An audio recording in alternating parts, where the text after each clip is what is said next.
I always say to aspirant entrepreneurs, learn your lesson on somebody else's dollar.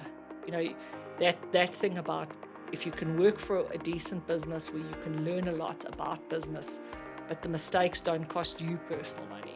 That was one of my personal wins in this environment. Having come working for a small business that then sold to a corporate, working for a corporate and exiting and starting my own business, I believe that transition was in the right order in terms of me being able to take this business. And just on that, what would you say are like the 3 notable things that you've taken from corporate into your business or entrepreneurial venture? Firstly, welcome back, everybody. Welcome back to another episode of Off the Clock. How do you deal with stress? How do you handle that? Coping mechanism that I have is I go for a run. Manage stress by obviously having moments like this. Directly saying I'm going off the clock. Just even a night out. I'm listening to my favorite music. I go into one of the studios at the gym and I dance. Sip cocktails and rest and just do nothing. I ground myself spiritually. The right amount of stress is good. Welcome back to Off the Clock. Please don't forget to subscribe, comment, and also, just connect with the channel. Off the Clock, it's about work-life balance, it's about longevity, and we connect to everybody across all sectors. And today we have Genevieve Allen, who's the head of Club Engage. Welcome, Genevieve. Off the Clock is not about us, it's about our guest. We just want to really know you better. And please introduce yourself the way you know better. thanks, Peter. Lovely to be here and looking forward to engaging with everyone this afternoon. A little bit about me. My name is Genevieve Allen, as you correctly said, or as my husband would like to say, Genevieve. He's always like Genevieve. he loves the French, in the movies. the French pronunciation. I am the founder and CEO of Club Engage, which is the country's largest and leading aftercare and holiday care provider for primary school children. Did you say holiday care? Yes. Okay. So aftercare and holiday care. So, and we do other things like kids events. While I was sitting in the reception here, I received a WhatsApp message from a person organising a wedding who's looking for childcare services for the wedding, et cetera, et cetera. So we do kids zones, I do wine festivals and things like, we're not there this year, but something like the Rand Show. We would have a kids play zone where parents are able to leave their children while they shop and drop, et cetera, et cetera. So although our primary business is aftercare, it's really childcare. And it's about making sure that parents have that peace of mind that their children are in an environment that's safe, stimulating, fun, engaging. And really for us, the mantra is about supporting families. I often say to people think childcare is about glitter and crayons and cardboard boxes, etc. Mm-hmm. But in our environment, it's actually about the family. This is about working parents, single moms, stretched families, and creating peace of mind for people in terms of the quality of the care that their children are receiving. So what are parents buying if they're paying for aftercare? I mean, is it the safety? What are they buying? Is it? I think it's high quality supervision to start with. So we, as an example, use an online booking platform where parents book their children into the service.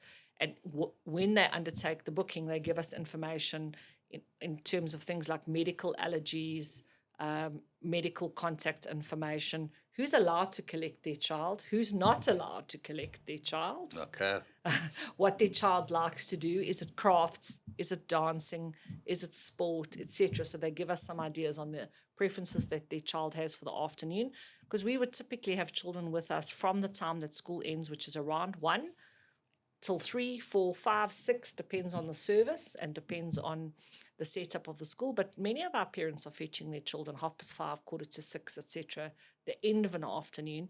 And so in that time, we're doing things like homework supervision, extramural management, so making sure that Johnny goes to tennis and comes back and then goes to swimming, etc. All the extramurals that happen on the school property, whether kind of home away from home, come drop your bag, put on your swimming costume, go to swimming, come back, have lunch, So Yeah. it's what a parent would be doing if they were with their kiddies all afternoon at the school property. Yeah. And then we've got some free play, because we very much believe this isn't a military camp. Children must have some time for decompression and free play. And then we do a structured activity every afternoon. So the parents are buying the whole bundle of services. If you were to ask my parents, what is their absolute priority? Safety, obviously, firstly. Secondly, homework needs to be done. I do not want to fetch my child. So please, I love the idea of your craft and your dance and your song and your whatever, but please, homework first. Yeah. And we believe in that too, by the way, because you cannot get a child at 5 o'clock to start trying to do homework. They're tired. The day has been long. So, Genevieve, you're mentioning homework needs to be done. And I remember once upon a time, I sponsored an NGO that was also helping a bit of aftercare in the townships. And they were asked me to buy the software called Top Dog, which was finding the answers for kids doing the homework. Right. But what are you selling? Is it affordable? School fees is already expensive. Can parents really afford this level of aftercare? Look, our fees range from 800 Rand a month upwards. So this is not an expensive solution. If you consider that someone's, let's call it, paying 1,000 Rand a month, they're getting 4 or 5 hours of care in the afternoon. The more expensive services will then obviously include something like a lunch or a snack. And Do you have a kitchen? in most environments, if we do food, we use the school's kitchens. So part of our model as a business is about ensuring that we can keep the prices affordable for parents by utilizing the facilities that are there. So we use the classrooms that are there, we use the kitchens, we use the fields, and that's part of why we can do it at that price. If you are running an aftercare in the house across the road, you've got to pay rental. And you're capped on the size in terms of how many children, and then your fees are going to be, to your point, the 2,500, 3,500. Plus, you've got to transport the children from the school to that centre. It's another 1,000 Rand a month. So that does start becoming very expensive for parents. So our value proposition to parents in terms of keeping this affordable is it's done on the site of the school. It also means that we've got the built-in things like the security of the school, and we've got the facilities of the school, the cleaning, the toilets, it's all there. Yeah. So that allows it to be affordable for parents. If we were operating in a different environment, so as an example, if we were running a standalone facility, and we have a few of those, it is more expensive because those costs have then got to be factored in. So operating at a school is an ideal, but it's not always possible. For sure. So what happens So when the school is not there? So in the environments where we're not in schools, we operate specifically holiday clubs. We'd see more of this. So we would approach people who own, as an example, party venues. So let's say you own a party business. You're only going to be busy on the weekends. So we go into a partnership and we run the holiday club at your party venue that has these lovely facilities that are standing fallow during the week. And we have a collaborative partnership for better use of that facility. I have corporate head offices who have children who are coming onto the properties in late afternoons. Parents are fetching their kids from school, and then they're sitting in the canteen, in the reception. Please, will you come and run a supervised play environment for us? We don't want our employees' children sitting in the canteen every day from 3 o'clock, unsupervised. I mean, you can imagine what that can cause. You guys come and run a ring fence facility. So we have those scenarios. Not the norm, but definitely things we do. Specifically in the holiday club, because remember in December, many businesses are running, but many childcare facilities are closed. So, you've been saying holiday club. When I think about a holiday, I think about picking nice clothes and shorts and things and going for a couple of days. Is this like that for kids or just hours again? No, it's the daytime at the property. It's not a camping thing. We do have a camping solution, but it's done more on demand. So we have an opportunity where if we had a demand from a specific provider, we can work with specific, again, campground facility providers and take a group of children. So my franchisee in Rustenburg does quite a lot of work in that space in terms of children going away for sleepaway camps. And it's interesting, in Rustenburg, we have a lot more demand for that than, let's say, coming to school during holiday time. In Joburg, people don't necessarily want their children getting into a vehicle. So it's different appetites around a risk and also what's perceived as being a great experience. Maybe Joburg parents, their children can't cope sleeping in a tent, and Yeah. Rustenburg parents, it's all fine. They live out a little bit more in the sticks anyway. And what about resource allocation? So like if you have 60 students in holiday club, how many people do you have supervising per group of kids? Or? Great question. One of the striking features of this business is it's very job generative. So we employ one staff member for every 15 children in our care. So a typical aftercare would be 1 to 30, 1 to 40, 1 to 45. We're in a 1 to 15. And we do that to ensure the quality of that supervision. So your first question, Peter, what are people actually buying? First and foremost, quality supervision. You can't do that if you don't have enough hands on deck. Yes, you need the right hands, but first you need enough hands. And then obviously that enough needs to be the right quality, and then training and quality assurance and continuous support. But first and foremost, the 1 to 15.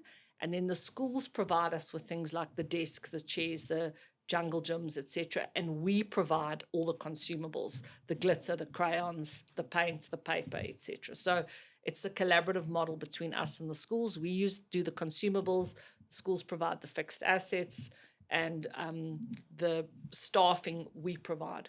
Again, we have schools who, when we go and work with them, they may have been running the facility themselves in-house to start with. So many schools run an in-house facility. So they would request that we retain the staff that were in the mix. And that's definitely something that we bring into our model, is because obviously parents and children know these staff. And I mean, we're not coming in as some big corporate just coming in to sweep people, out and bring our own people in. If the people are working there and they're doing a good job, they can do it under the remit of our systems and processes.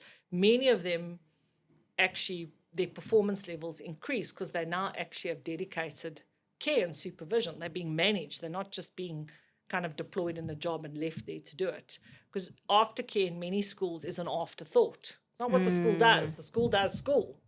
So the aftercare is a little bolt-on that they've done to try and assist parents who can't collect their children. So 3 retired teachers or 2 student teachers, or the lady who helps in the kitchen, they kind of get shoved into a corner, go and look after these kids in the afternoon. But there isn't a program. It isn't well managed. It isn't run with intentionality. So this is a huge value add for parents, but also for the school teachers who are being asked to do this in their afternoons when they already get to work at 6:30 in the morning, and for the children themselves. So we believe in that win-win-win environment where if this thing is put together properly, everybody's rising. How many aftercares do you have? How many schools? 40. Across the country or just in Gauteng? Gauteng, Northwest, Western Cape and KZN. Your ambition is what? Definitely to grow in the full country. I'd love to get to double where we are now. And the reason for the double, it's quite simplistic. When I first launched a franchise business, one of the things that I was told from the Franchise Association is if you have 80 sites or more, you're a real franchise in South Africa. Oh, really? So my first target is 80 because of that. Okay. So, I mean, there's not a lot of science in that, but that's what they said to me, that, 80 is the number that you then know you've actually made it when you're at crack 80. the code. Yeah. Yes. So when are you getting to Limpopo? I'd love to be there. I need to find some franchise owners. Our model is chicken and egg. So what happens is I work a lot at the school trade show environment. So I work with the Independent Schools Association, the South African Principals Associations. They all run various trade shows throughout the year, headmasters conferences, deputies, bursars, etc. So we exhibit there and we meet people and they come and talk to us. So that's like a new business development for you. But the school will come to us and say, I'd love to have the service. So why don't you go to schools? I do that as well. Okay. But then the challenge is the school wants to meet the franchisee. They won't sign a contract without meeting, human being X that's actually going to run the site there. And that's why expansion in Joburg has been better, because our head office is in Joburg. And so when they want to meet the team that are going to run, if I don't have a franchisee, let's say in Sandton, my head office team can run that site, and then I can recruit a franchisee. When I meet a prospective franchisee, so I meet Miss whoever in Limpopo, she doesn't want to buy a franchise till the school signed up. And the school doesn't want to sign up until they've met her. Chicken and egg. Right. So I have to, because we're not a retail franchise where we're going to sign a lease with a mall and we can then sign the lease and find the franchisee, or first find the franchisee and then go and find the lease. I have to find the two people at the same time. So what I do in those scenarios is, if I have a school that's interested, I then go to market and look for a franchisee. I specifically target through the franchise business community, et cetera, et cetera. That's how I grew into Rustenburg. That's how I grew in the Western Cape. That's how I grew in KZN. So first lay the foundation with the school, then seek a franchisee. But the bottom line is the school will not give you a committed contract without meeting the person that's actually going to be running that site. There's no two ways about it. Because it's a different thing to like a shopping centre or something. You're working directly with people's children. Yeah. And isn't there an opportunity that we're leaving on the table in terms of, because you said it was from grade 1 to 7, primary school. Yeah. So pre-primary? I do work in some pre-primaries. Okay. Children over 3. Over 3. Our mantra in our business, no potty training. Is there a reason why? In terms, I can give you the legislative reason. The legislative reason is when you're working with babies, your ratio can go as low as 1 to 4.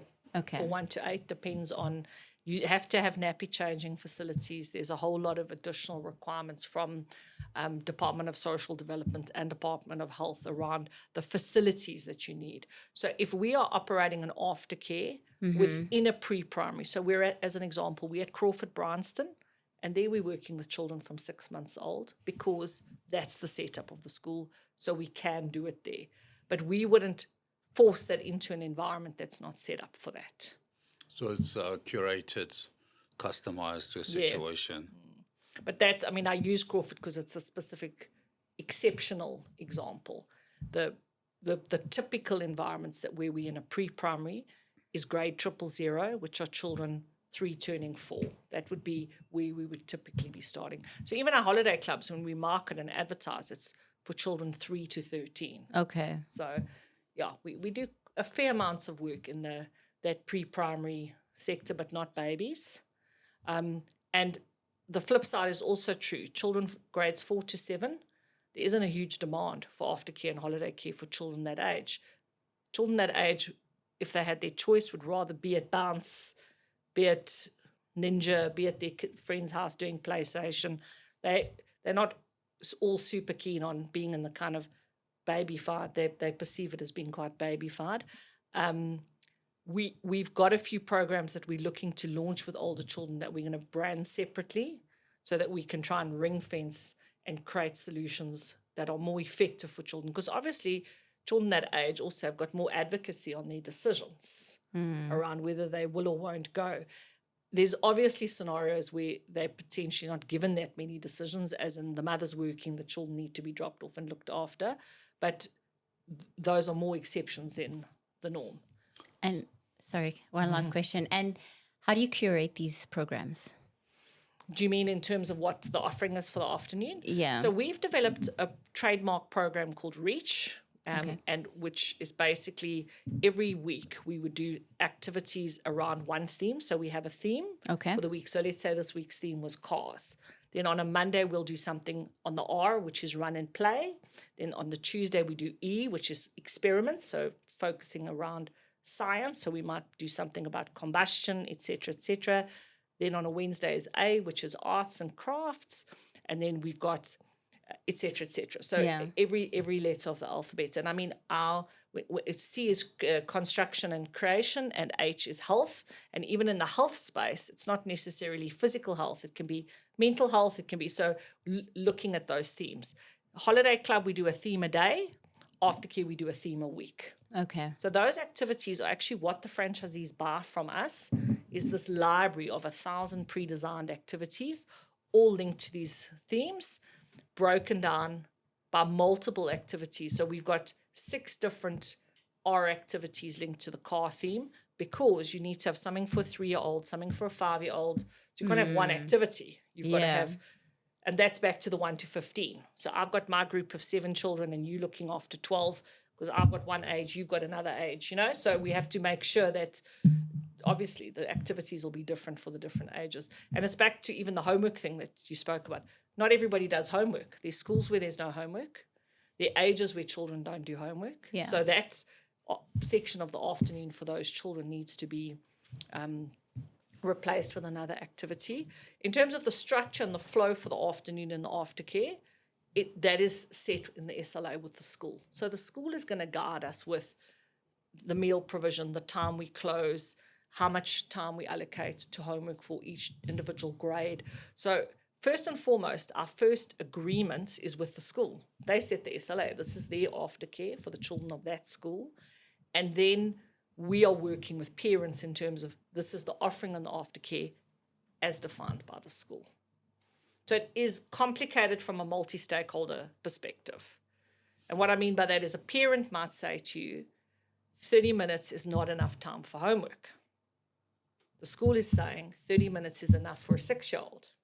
The parent is saying, don't let my child go out and play until their homework is finished. Who's the client? The parent, the child, or the school? So that's what we have to, that's what we're working with. Okay. So, I mean, just taking it to another level, rev it up. Who are you competing with? I mean, you can't be alone. I'm sure there are other people who are trying to eat your lunch, do it better, customize it, make it boutique, nice, higher LSM levels. We are competing with schools who run their own aftercares. So the number one competitor for us is the in-house aftercare. Some of those are run by private providers who are doing the niched boutique offering for a specific school. So I'm ABC Nursery School, who's the feeder into this primary school, and I also offer the aftercare solution. So these parents know me. Their children are with me when they're babies. The younger siblings are with me. The kids go to the primary school, and the aftercare children are circling back. So there's definitely that element. But they're not none of them are major brands. So it's not brand XYZ like us. But I mean, it talks to that. If I'm a Curo Schools or a Sparks Schools, I'm not going to be happy to deal with individual mom and pop and who are offering things all over the show. I don't know what I'm getting. Isn't that... So what Spark do is they run their own in-house service. So they run that themselves. Oh, it's extended service. Yeah, so their parents know, because remember that they're also dealing with a very strong affordability value proposition. So that parent knows I'm paying X, and includes the services from A to Z. And aftercare, they do charge for it, but they don't charge much. And it's included in that afternoon. It's delivered by their own team. Same as Curo? Curo is a mixed bag. So some of the Curos do their own. Some have got independent providers. Some work with us. What defines this mixed bag? Affordability, location? Why is it mixed bag? I think that in the listed school environment, like in Advitech and Curo, they very much support the autonomy of the managers who run those sites, so the school Individual principals. schools. So that will be something that the manager of that school is mandated to make a decision, as they can decide on the provider for the canteen. And there will obviously be, again, I can't speak for all these groups, but there will be certain services like, let's say, security company, where they may use the same security company across the whole group. But then there will be things that are like, we are most closely aligned to the tuck shop canteen space, where if you had to speak to these guys, they don't use the same tuck shop provider at every single school. So they have quite a lot of mom and pop shops running the tuck shops, because it's a localized service and it works better if it's somebody down the road for a whole lot of factors. So I think it's a mixed bag, and we also see that what happens is sometimes you work with new groups. So there's a new group, and they would bring us in when they're launching, and then once they've stabilized and found their feet, they may bring the service back in-house, because remember that if your staff are offering this as an extension of their workday, it's margin generative.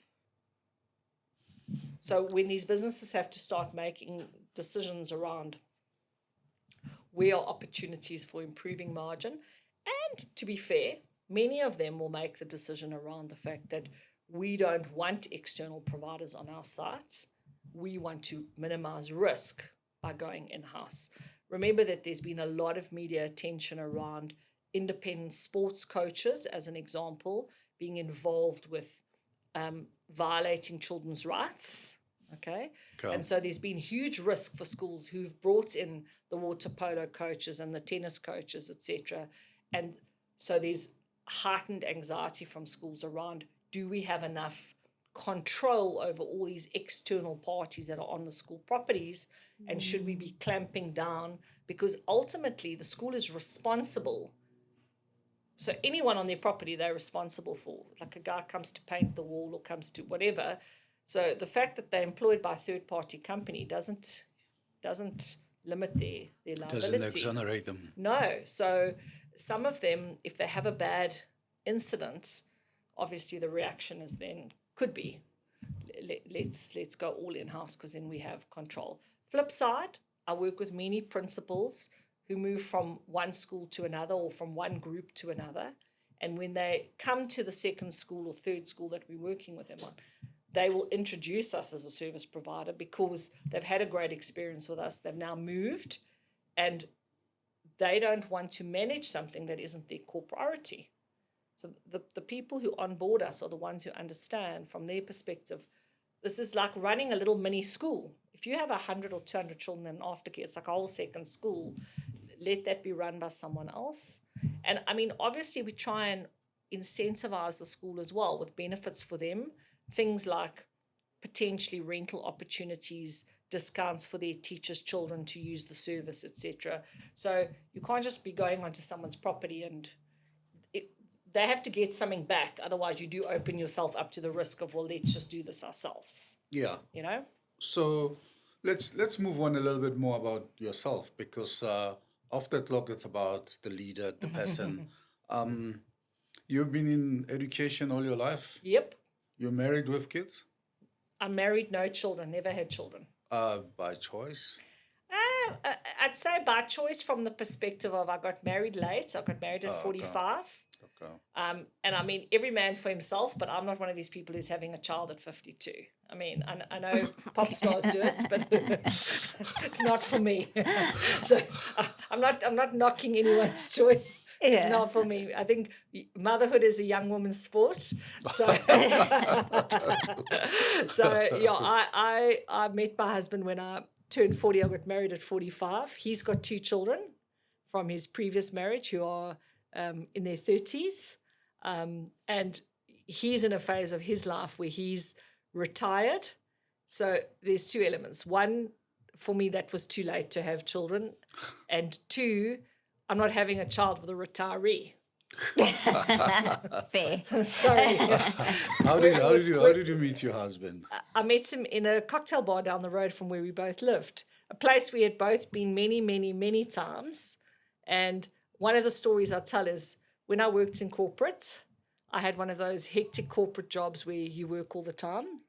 And I worked in Braamfontein. I was the managing director of Rosebank College. My office was in the centre of Braamfontein. I used to come to work at like 6:30, 7:15 in the morning. I used to leave at that same time in the evening because I had full-time and part-time students, and it was a 24/7 job. Saturdays, campus is full with part-time students, etc. So when I left that job, I met him like 6 months later. So because suddenly I had airtime in my life. And I was But, very happy. but I mean, I was quite you- happy to be single, but it was just, that's how life Yeah. works. But I mean, Genevieve, you're very economic with the details. I mean, how did you meet him? I mean, I told you I met him in a cocktail bar. yes, that's where, I mean, saying how. Okay, the story is we were sitting, my best friend and I were sitting in a cocktail bar. It was her birthday. It was a Friday night. It was the night of the third place of the World Cup in 2015. So South Africa was playing Argentina, the Pumas. Okay. And my best friend is a rugby fanatic. So that's why we went to the specific bar. And Ray, my husband, kept walking past the table because our table was on the route to the bathroom. And then every time he walked past, he was chatting to us about the game and how was it going. And my friend said to him, look, if you're going to come and talk to us every time you go to the bathroom, the least you can do is buy us a bottle of champagne because it's my birthday. Like, you can't just come and be chatting to us about the match. He trottled to the bar. He got a bottle of Pongratz.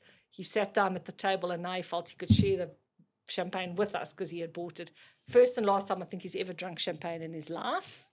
And the rest is history. So that's how we met. Thank you for sharing that story. It's more beautiful in detail. Yeah, I mean, it's just literally it just took off from there. I mean, within 6 months we were living together. I met him on the 28th of October, and I remember we went to the Travel Expo at Northgate at the end of February, 2016. And I used to love to go to the Travel Expo because they always have, like, I'm a big traveler, they always have the best deals. And I walked up to the flight center counter and I saw they were having this 7-night cruise from Barcelona with flights. And I said to him, oh, we definitely have to do this holiday. And he was like panicking. He's just started dating me now. I'm already booking this overseas holiday Getting for very June. expensive. Yeah, exactly. He's like, I have to take a loan from my bank manager. Da, da, da, da. And I said to him, you mustn't stress. If we're not dating by then, I'll just pay to have the air ticket changed to my mother's name. Don't worry. But it's more important to me to get a good deal. Yeah, yeah. So that relaxed him a little bit. Yeah, for sure. I was like, don't relax. It's fine. And then that cruise we went on in the June, he absolutely loved. It was the first time either of us had done a cruising holiday, and now he should be working for Flight Centre Cruise Division because it's all he does is promote to people how marvelous cruising holidays are. How many days? 7 days. Okay. How was the cruise? I mean, living in the water 7 days. Loved it. Parties. More important, European Mediterranean cruises, the best thing about them is every single morning between 7 and 8 a.m. you dock in a different city. So you get off that boat for the whole day, you walk that city flat, you never have to repack a suitcase, you never have to, traveling in Europe is a nightmare. You're on and off trains, on and off planes, constant lagging, bagging, checking in and out of hotels. You lose so many days of your holiday in all the travel logistics. Wonderful. You get on the boat, you unpack, and every single day you're in a different country, city. So, I mean, you're hardly on the boat. The boat is there for sleeping and eating. And obviously, I love live shows, beautiful live shows, live music, musicians.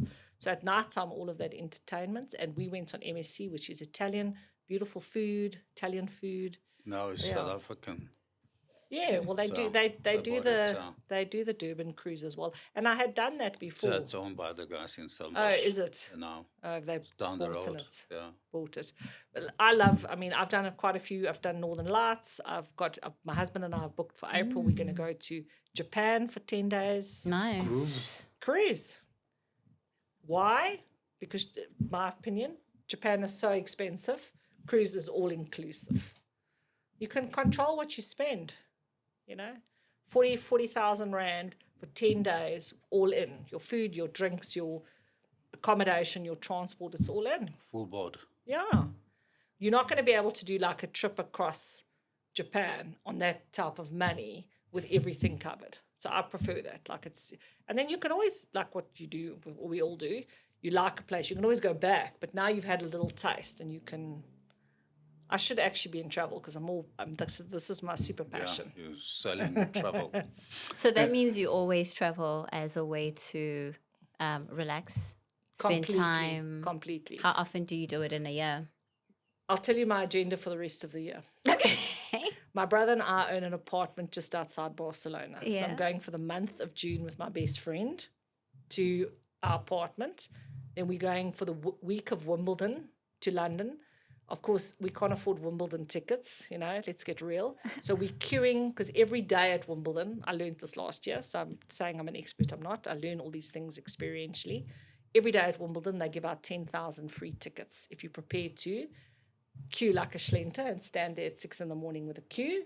Very well organized. Everyone in the queue has a little numbered ticket, so no one can steal your place. So I love that because there's no pushing and shoving. As you arrive, they give you a little numbered tag. So we'll do Wimbledon. We're going to go to Gordon Ramsay's new restaurant that we saw in the Netflix documentary. We're going to Jamie Oliver's new restaurant. So Which one? The new Jamie Oliver in... the redesigned. In Leicester Square. Yeah. Oh, okay. So that's June. I'm doing a Kariba houseboat in September. I'm going to Thailand in November. I'm going to the Clarence Art Festival at the end of April for a week. I'm going to Sun City for a week for our anniversary in April. So that's my year. Wow. And Japan in April, next April. So the education business pays a lot of money. I mean, to afford all this holiday. I just told you I'm a bargain queen. I don't know that you didn't hear that. I heard that. I guess, judging from the fact that you don't have kids, I mean, all the money's yours. Peter, that was going to be my next line. How many hundreds of thousands of rands do people spend on their children? I mean, that's where you make your money, right? Exactly. So yeah, it gets reinvested into travel. So someone else is making money off that, eh? Yeah, and paying for their children's school fees. So it's a circle of the economy. So you've always been in education all your life? I have. I worked for a college. I studied at a college called IMD College, which was an IMM, so Institute of Marketing Management. Yeah, I remember that. So I studied in IMM. That was my first post-school qualification. I did that. Okay, snap. Yeah. And I was a student at the college. I got first year, I studied, and then I got a bursary from the IMM for my second and third year. And the guys who owned the small private college in Braamfontein offered me a part-time job there. So I was working in the evenings with the part-time students and on Saturday mornings while I was studying full-time. And they were the very first college that Advitech bought. So when Advitech used to be a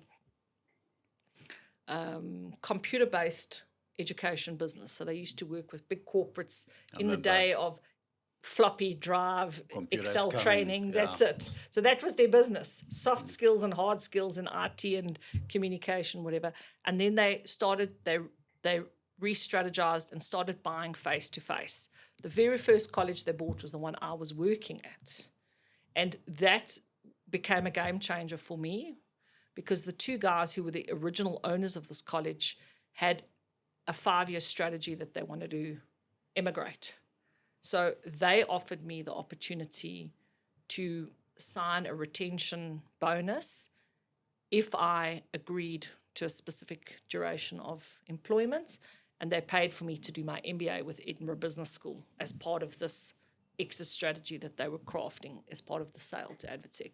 So I grew up with no money. I had to have a bursary. I worked at Wimpy. I was working part-time, et cetera, et cetera.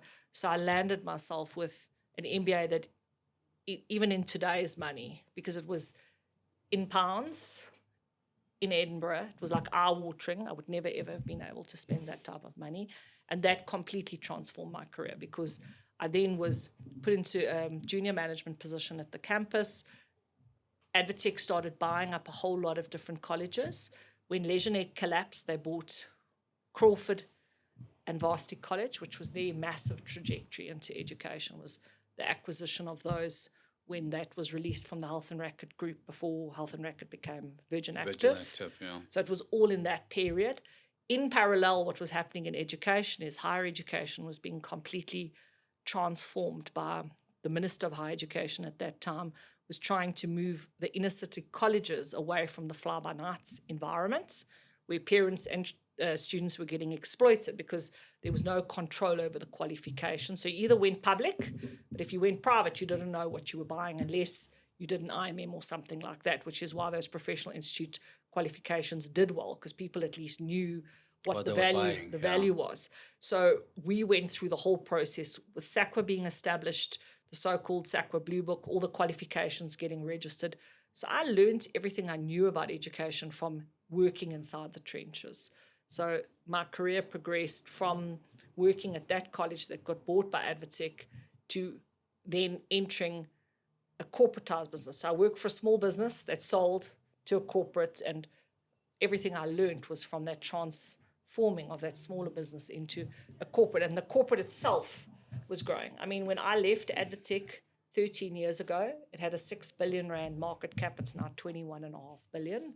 3 times. Yeah, almost. in 13 years. So, you know, I learned a lot working there. I was saying to the guys earlier about, I always say to aspirant entrepreneurs, learn your lesson on somebody else's dollar.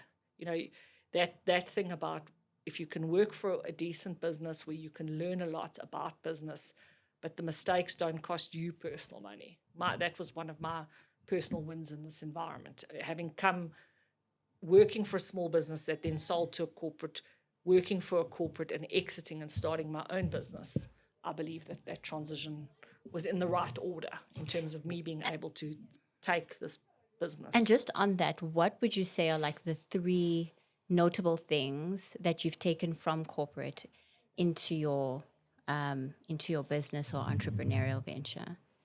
Firstly, segregation of duties. And I think corporates are really big on that. And it's a really important part of managing a business. And in small businesses, people don't do that. And then they burn fingers, you know. So, yes, you have to have more the jack of all trades type of team members, but you still have to have really serious, especially when it comes to procurement, finance, etc. You have to have those disciplines.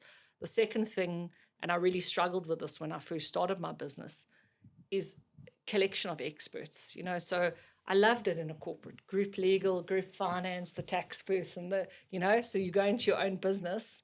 So what I did when I launched my business is you can't afford to have all those resources. So I contracted through retainer services, LabourNet, a finance company, so that you're getting the quality of high-end services without, you can't afford to pay for it yourself, but you actually can't afford to not do it either.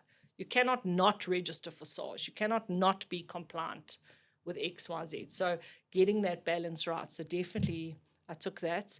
And then I think the other thing that I took from corporate is, and it's maybe the antithesis of the question, but it's corporates create opportunities for other businesses because they're slow.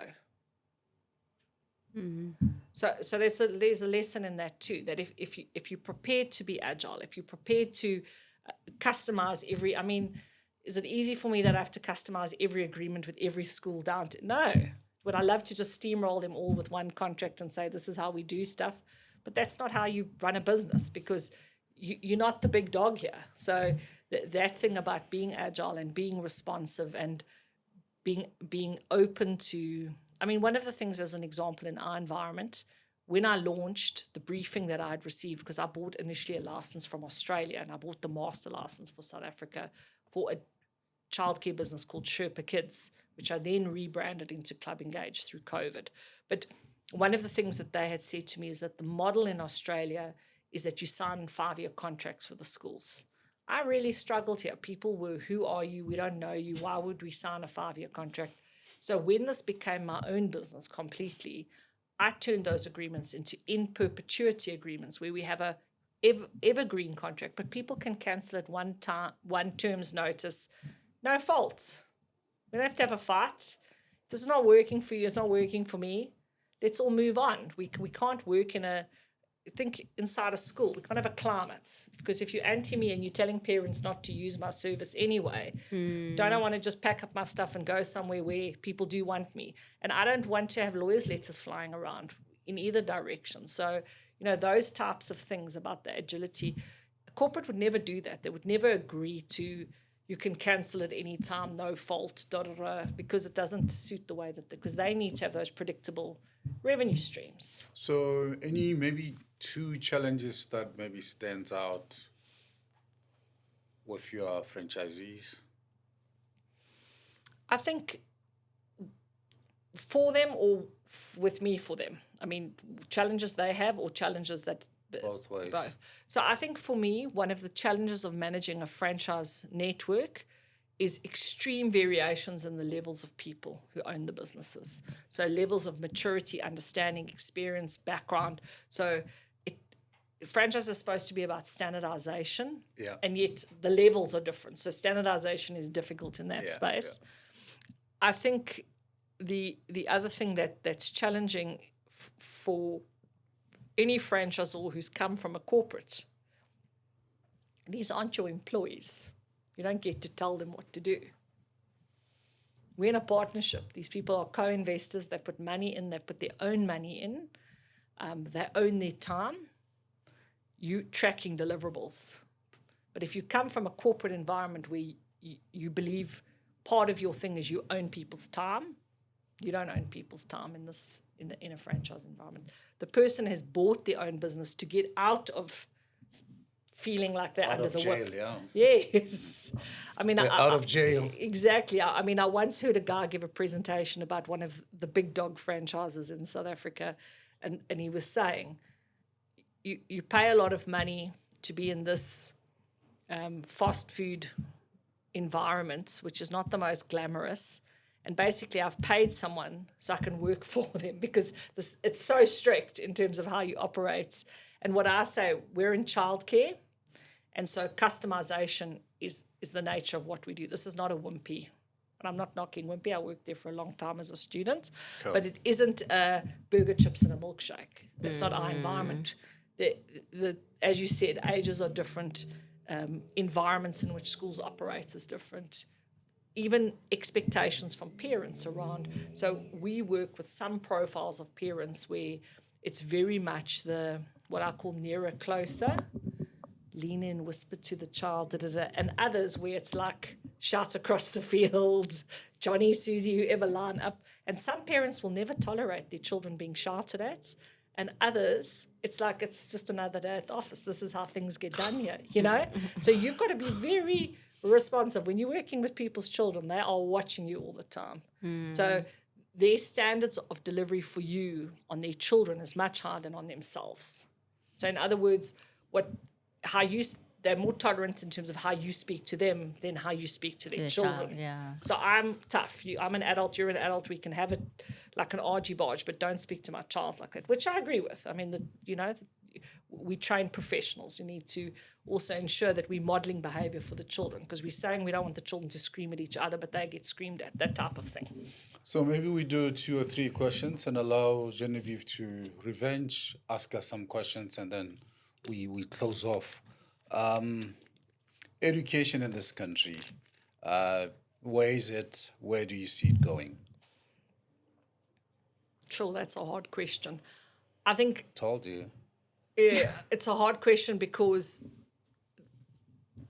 absolute pockets of excellence. I mean, I follow a few Facebook pages for my own sanity of people that are looking to come back to South Africa. So people that have left. And so there's one of the pages I follow is called Return to South Africa. Return Soldiers.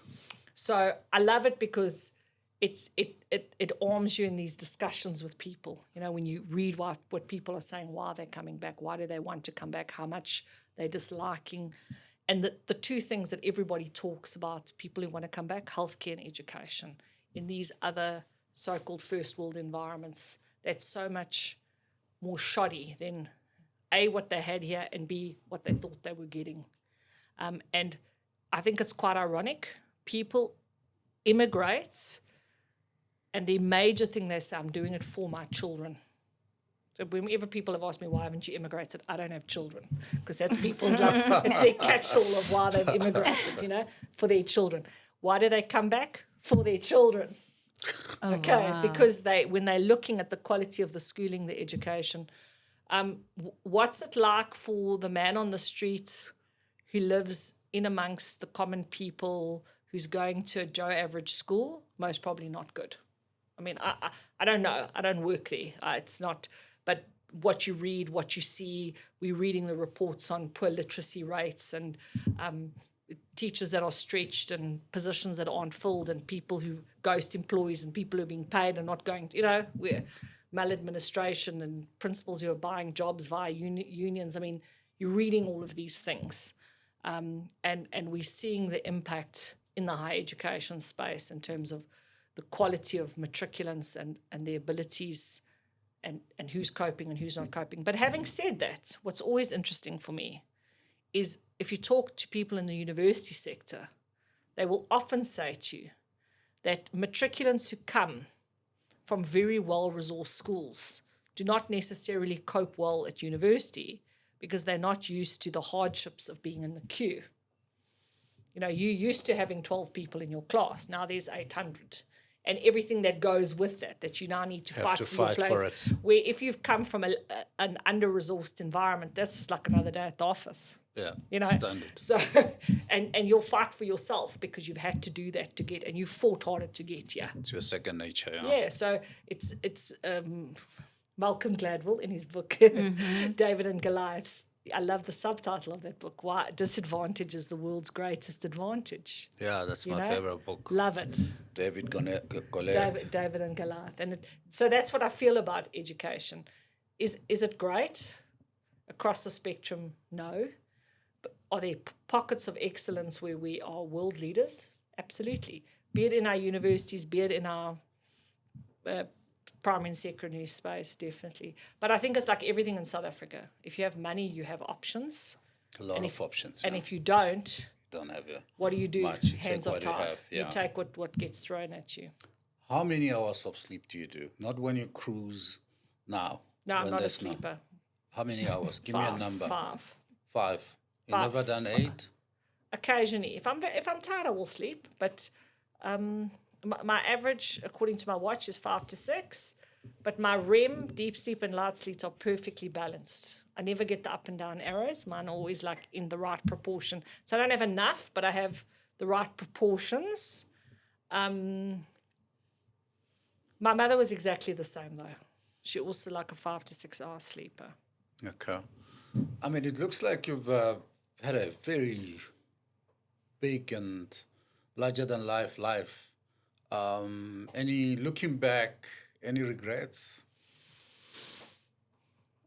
Yeah, definitely lots of regrets, but I don't have regrets because I think it's more like lessons for me. But are there things that I would have done differently? Definitely. In the earlier parts of my career, because my mother's German, so I was brought up in a very high work ethic environment, and I really struggled when I first started working around the notion that a lot of people don't work hard. And I really struggled with that, and I didn't have the expertise in terms of how to motivate and lead people versus command and control. So I most probably burned quite a lot of bridges in that space in the first 10 years of my career. Lost a lot of friends. Yeah, because, so I'd say that part. I most probably, back to almost your first question, I most probably at a level regret never having children. I think it's a phenomenal experience and for most people a huge blessing. So it isn't something, I can't say I regret it because I haven't had it, so I don't know what I've missed, but people I know who love it and have enjoyed it. I can tell you what I missed. So that's maybe, I don't know if I call it a regret, or would I have liked, I remember there was a Gwyneth Paltrow movie called Sliding Doors. Would I have liked to have lived both lives so I could see how did this one play out, which one would I have chosen? But largely, my mother always said to me, born under a lucky star, and that has been my life there. I've just had right opportunities, right place. And yes, of course, I've worked hard and also taken risks and all those things. So it's not luck like that kind of luck. It's the Gary Player luck.